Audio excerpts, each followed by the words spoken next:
మనకు pregnancy delivery అయిపోయిన తర్వాత ఒక 1 మంత్ తర్వాత నెక్స్ట్ సైకిల్ ఎప్పుడైతే వస్తదో, మనకు బ్లీడింగ్ అంతా అయిపోయాక నెక్స్ట్ సైకిల్ స్టార్ట్ అవుతది కదా! ఆ స్టార్ట్ అయినప్పటి నుంచి కంపల్సరీగా మీరు ఎప్పుడు కలవాలనుకున్నా కాంట్రాసెప్షన్ వాడుకొనే కలవండి. ప్రొవైడెడ్ మీరు ఇంకా పాలివ్వట్లేదు, పాలు మధ్యలోనే ఆపేసాము, మనకు సైకిల్స్ కూడా రెగ్యులర్‌గా వస్తున్నాయి, మనం జాబ్‌కెళ్ళిపోతున్నాము. ఇట్లాంటి వాళ్ళకైతే ఇంకా high chances of pregnancy rates ఉంటాయన్నమాట.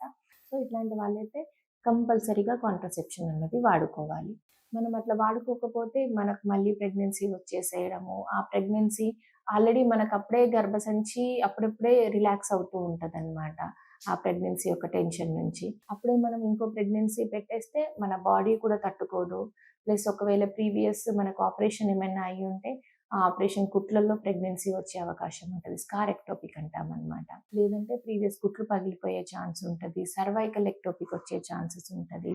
మాయ కిందికి అటాచ్ అయ్యే ఛాన్స్ ఉంటది. ఇవన్నీ రిస్కులన్నీ చాలా ఎక్కువుంటాయన్నమాట. అందుకని ఒక ప్రెగ్నెన్సీకి మధ్యలో కనీసం 2 లేదా 3 సంవత్సరాలు గ్యాప్ ఇయ్యమని కంపల్సరీగా చెప్తాము. ఆ గ్యాప్ అన్నది మీరు చాలామంది 6 మంత్స్, 1 ఇయర్ తర్వాత అప్పుడు కాంట్రాసెప్షన్ వాడదాము, 1 ఇయర్ దాకా ఏం కాదులే అనుకుంటారు. కానీ అది తప్పండి. కంపల్సరీగా డెలివరీ అయ్యాక ఒక సైకిల్ వచ్చేసింది అంటే, ఆ నెక్స్ట్ నుంచి కంపల్సరీగా మీరు కాంట్రాసెప్షన్ అన్నది వాడుకోవాలి.